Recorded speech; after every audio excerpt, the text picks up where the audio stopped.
Hi friends, మీలో ఎంతమందికి ఈ పళ్ళు తెలుసు? చూడండి ఎంత బాగున్నాయో కదా. ఇవి చూడడానికి అప్పుడే కొంచెం పండడానికి ముందుగా ఉండే రేగుపళ్ళు ఎలా ఉంటాయో అలా ఉన్నాయి కదా. ఇవి అడవిలో దొరుకుతాయి అన్నమాట. కానీ ఈ కాయని ఇలా ఒలుచుకోవాలన్నమాట. మనం ఒలుచుకుంటే లోపలది సేమ్ ఇప్పుడు రేగుపండు ఎలా ఉందో అలా ఉంటుందన్నమాట.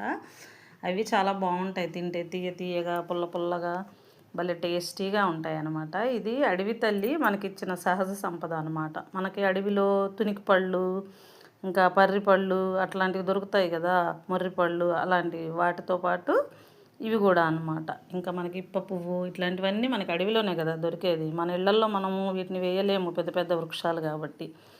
సో ఇవి నేరేడు చెట్టులాగా పెద్ద పెద్ద చెట్లు ఉంటాయి అన్నమాట.